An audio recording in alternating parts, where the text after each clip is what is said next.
जीने का सलीका, मरने का तरीका। यह जीवन एक चक्र है जो आरंभ हुआ है तो पूरा भी होगा। बचपन के बाद किशोरावस्था, युवावस्था के पश्चात प्रौढ़ावस्था और उसके बाद वृद्धावस्था। ये तो वर्तुल है जो सबको देखना है। यह उम्र हमारी कड़ी परीक्षा लेता है, क्योंकि शरीर कमजोर पड़ रहा है, थकान बढ़ गई है, उदासी घेर रही है, आत्मविश्वास की कमी हो रही है, कमाई धमाई बंद हो चुकी है, शारीरिक कष्ट बढ़ रहे हैं, बीमारी, घुटनों में दर्द, कमर में जकड़न, पेट साफ न होना, नींद न आना, याददाश्त कमजोर होना, कम दिखना, कम सुनाई पड़ना जैसी अनेक समस्याएं हैं। इनके साथ साथ इस उम्र में एक और बड़ी समस्या रहती है कि अपना समय कैसे व्यतीत करें। लोगों की नजरें भी बदली बदली दिखाई पड़ती हैं, उपेक्षा होती है, मान सम्मान कम होता दिखाई पड़ता है। हमारी कई इच्छाएं और अभिलाषाएं अपना पेट भरने की तलाश में अधूरी रह गई थी। उन्हें पूरा करने का यह सबसे माकूल समय है। इस उम्र में अब आप दबाव मुक्त हैं, स्वतंत्र हैं, आपके पास समय ही समय है। अपने मन की अधूरी आस पूरी कर डालिए और युवा पीढ़ी को भी मुक्त कीजिए, उन्हें स्वतंत्रता दीजिए। संगीत सीखना चाहते थे या गाना, फोटोग्राफी करना चाहते थे या पेंटिंग, कविता लिखना चाहते थे या लेख, बागवानी करना चाहते थे या खेती, व्यापार करना चाहते थे या नौकरी, तीर्थ करना चाहते थे या विश्व भ्रमण, परिवार की देख रेख करना चाहते थे या जन सेवा, अपने मन का कर डालिए। अच्छा मौका है। यह अवसर अधिक दिन के लिए नहीं मिला है, क्योंकि आपके पास समय कम है। कुछ पता नहीं आप कुछ भी करने लायक न रह जाएं या दूत बुलाने आ जाए। यह जरा भी न सोचें कि इस उम्र में अब नया क्यों प्रारंभ करें। जैसे जैसे आपकी उम्र बढ़ेगी, आपकी उम्मीद भी बढ़ेगी। यही आपको दुख पहुंचाएगी। अब खुद से और दूसरों से भी उम्मीद करना बंद करिए। लेकिन अगर अपने मन की करने में लग गए, तब उम्मीद बढ़ाने का समय ही नहीं मिलेगा। इस उम्र में आपको कोई पहचान ले, जो जितना कर दे उतना बहुत है। सारा सांसारिक व्यवहार उपयोगिता पर आधारित है।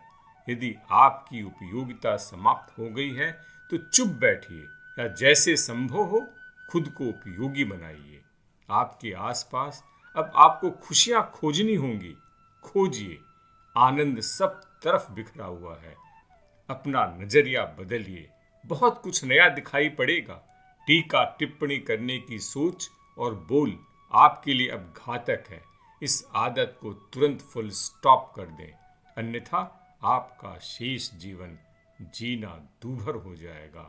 अब आपका रुतबा चलने वाला नहीं। जैसा बचपन था, जवानी थी, वैसे ही यह बुढ़ापा है। जीवन का सर्वाधिक महत्व वाला हिस्सा। इसे तटस्थ होकर देखिए कि यह कैसा गुजर रहा है। असुविधा और तकलीफों पर नजर गड़ाए रखेंगे तो वे आपके दिमाग पर हावी रहेंगे, आपका चैन छीन लेंगे। जो हो रहा है वह सही है कि सोच बनाइए, तब ही आपका मन शांत रहेगा। वरन नए जमाने का व्यवहार, बातचीत, आदतें और वेशभूषा आपको ये सब तकलीफ देने वाले हैं।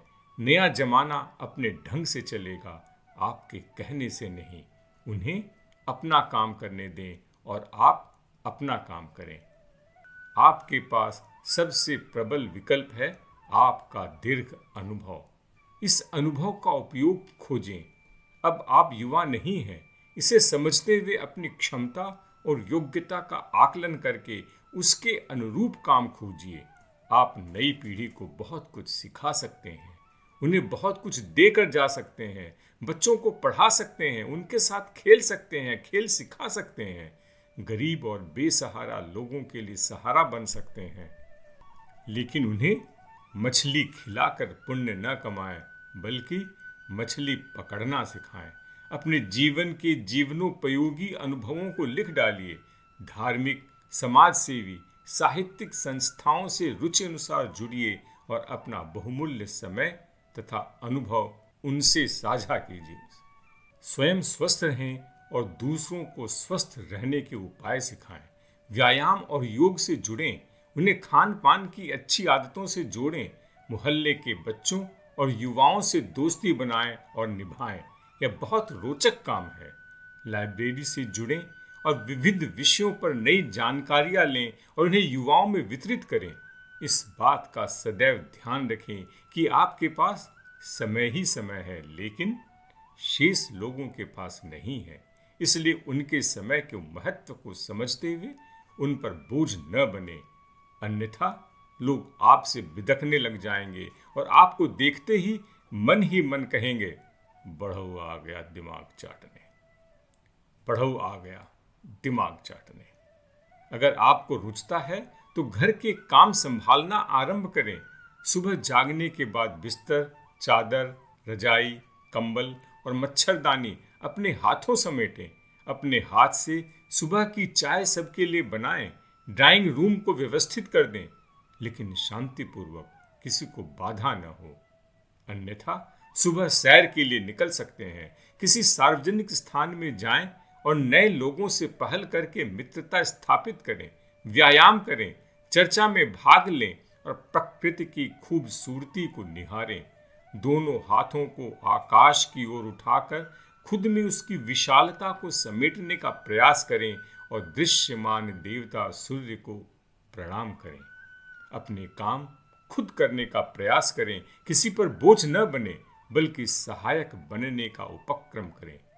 याद रखिए, आपका शरीर तनिक वृद्ध हो चला है, मन अभी युवा है। उसकी ताजगी बनाए रखें, लेकिन सतर्कता के साथ। हर समय मुस्कुराने की आदत बना लें तो आप भी खुश और दूसरे भी। अंत में, मृत्यु के स्वागत के लिए हर समय तैयार रहें। आप अपनी पारी खेल चुके, अब नए लोगों को मौका देना है। मृत्यु का आगमन एक सुखद अंत है। इस कष्टप्रद शरीर से मुक्त होना, अपने जन्म से मुक्त होना, वरदूल तो पूरा होगा। होना दीजिए। जो आप कर सके वह आपने कर लिया। अब मुक्ति के आगमन के उत्सव को मनाने की तैयारी में भिड़ जाएं। सद्गुरु जग्गी वासुदेव ने कहा है, आप जीवन में जो भी काम करते हैं उनमें मरना सबसे आखिरी काम है। जी हाँ, मरना सबसे आखिरी काम है और इसे आप एक ही बार कर सकते हैं। दूसरे सब कार्य आप कई बार कर सकते हैं, लेकिन आप एक ही बार मर सकते हैं। इसलिए यह काम तो आपको विशेष तरीके से हंसते खेलते प्रसन्नता से करना चाहिए। यह बड़ा महत्वपूर्ण है। आपको मरने का काम विशेष तरीके से हंसते खेलते प्रसन्नता से करना चाहिए।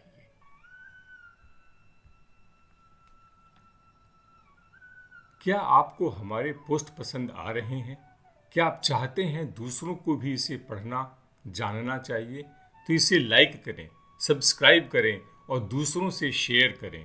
आपकी एक टिप्पणी दूसरों को पढ़ने के लिए प्रेरित करती है।